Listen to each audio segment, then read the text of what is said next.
welcome back. You know how much we love to geek out about technology here, right? But today, we're really going deep. Deeper than the latest phone release or the buzziest app? Exactly. We're going way beyond the surface. We've got this fascinating source, pasted text, it's called, and we're going to use it to uncover the hidden stories behind the technology we use every single day. The stuff we take for granted, the invisible engines running in the background. Totally. It's kind of mind-blowing when you stop and think about it. I think a lot of people would be surprised by what they learn. Yeah, for sure. Okay, so where do we even start? Well, I think we should start with something relatable. Like, imagine you're settling in to stream your favorite movie. Simple. Oh, absolutely. Friday night ritual in my house. But think about it. There's so much happening behind the scenes to make that happen. Yeah, true. Servers, networks, algorithms. It's a whole symphony of technology working together seamlessly. And that's just one example. Right, and that's what we mean by technology being an invisible engine. It's powering so much of our lives. Yeah. But it's not magic. Nope, no magic involved. So let's break it down. And I think a great place to start is with the microchip. The heart of so many devices. Yeah, these tiny squares of silicon packed with transistors, the brain of our computers, smartphones. Cars, appliances, I mean, you name it. It's hard to believe it all started with two guys, right? Jack Kilby and Robert Noyce. Working independently in the late 1950s, both came up with this groundbreaking idea. Yeah, it was like this parallel invention thing. Exactly, and they were both brilliant, pushing the boundaries of what was possible. I mean, think about it. Back then, computers were these massive machines taking up entire rooms. And then boom, the microchip miniaturizes everything, paving the way for the technology we have today. It really was a revolution. But I mean, it wasn't just about the technology, right? Oh, absolutely not. There was a huge rivalry between Kilby and Noyce, pushing each other to innovate faster and faster. It was a race to the finish line. A real Silicon Valley showdown. Okay, so we've got these incredible microchips, but they need instructions, right? Enter the world of algorithms. Oh yeah, these mysterious sets of rules that seem to be everywhere these days. But they're not that mysterious when you break them down. I mean, at their core, algorithms are just step-by-step instructions. Like recipes for computers. Exactly. And they're everywhere. Think about Google search, for instance. Oh, wow. Yeah. I use it every day. Don't even think about it. But behind that simple search bar is a complex algorithm, sifting through billions of web pages in a fraction of a second to find the most relevant results for you. It's mind-boggling. And it's not just Google, right? Social media feeds, music recommendations, online shopping, they're all driven by algorithms. And they're constantly evolving, learning from our behavior, trying to predict what we'll want to see, hear, or buy next. Which, you know, can be a little creepy. I get it. But it's also amazing when you think about it. These lines of code written by humans shaping our digital experience. Right.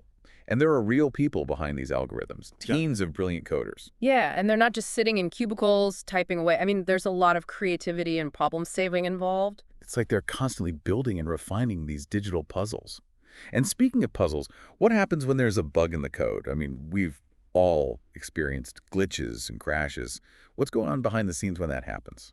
It can get pretty intense, especially if it's a major bug affecting a lot of users. I've heard stories about coding teams pulling all-nighters, fueled by caffeine and determination, trying to track down a single error in millions of lines of code. Yeah, I can only imagine the pressure. Okay, so we've got these powerful microchips driven by complex algorithms, but how do we connect it all? That's where the internet comes in, this vast network that's become like a digital nervous system for the planet. An internet. It's like we can't live without it at this point. I know, right? But it wasn't always this way. It started as a military project back in the 60s. ARPANET, it was called. Right, connecting a few computers at universities and research labs. Yeah. But visionaries like Vint Cerf and Tim Berners-Lee saw its potential to connect people and information globally. And they worked on this thing called TCP/IP, right? Exactly. It's like the language of the internet, allowing different computers to communicate with each other no matter where they are. And now we have billions of devices connected, sharing information at the speed of light. It's incredible. It really is. I mean, think about that first message sent over the internet. Hello, world. Such a simple message, but it marked the beginning of something truly revolutionary. And now we're in this era of artificial intelligence, where machines are learning, problem-solving. It's both exciting and a little unnerving. Oh, absolutely. AI is evolving at an incredible pace, and it's already changing the world in profound ways. I mean, we see it everywhere, from self-driving cars to personalized recommendations. And in healthcare, AI is being used to analyze medical images, diagnose diseases earlier, even personalize treatment plans. It's mind-blowing. But AI is more than just those headline-grabbing applications. Right, it's transforming industries like finance, manufacturing, transportation. Think about algorithms that can detect fraud, optimize supply chains, or predict traffic patterns. The possibilities seem endless. But with all this progress, we can't ignore the impact technology has on the planet. Absolutely. We need to be mindful of the environmental cost of our digital world. I mean, all those data centers, the manufacturing of devices, it all adds up. It does.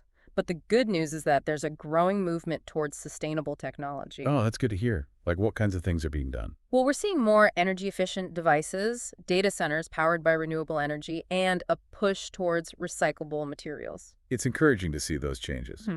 But it's not just about big tech companies, right? No, not at all. Individuals can make a difference, too. I was reading about this startup founder who's building a carbon-neutral factory to manufacture tech components. Wow, that's impressive. Taking on a huge challenge. He is. But he's proving that sustainable tech is not just a pipe dream, it's achievable. It's inspiring to see people pushing the boundaries like that. So with all that said, where do you see technology heading next? That's the exciting part, isn't it? It's hard to predict the future, but there are some really fascinating areas to watch. Yeah, like what? Quantum computing, for one. It has the potential to revolutionize everything from medicine to materials science.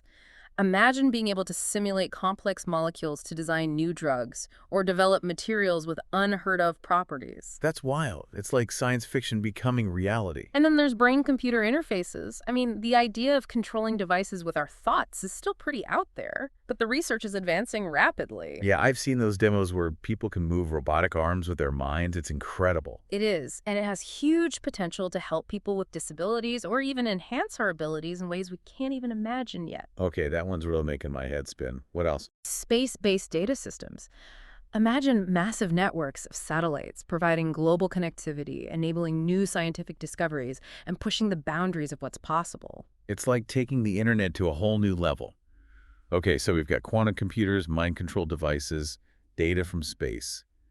It's mind-blowing, but I have to ask, what about the ethical implications of all this? You're right. It's crucial to consider the ethical side of these advancements. As technology becomes more powerful, we need to be asking tough questions. Like, how do we ensure that these technologies are used for good? How do we protect privacy?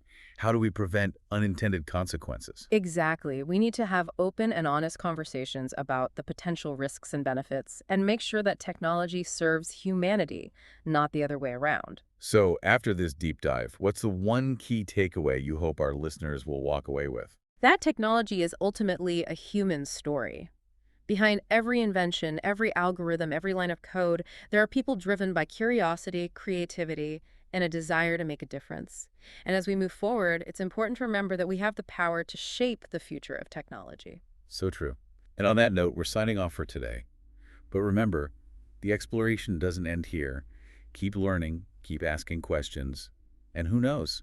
Maybe you'll be the one writing the next chapter in the story of technology. And maybe we'll be back here talking about it on the deep dive. Exactly. Thanks for listening, everyone.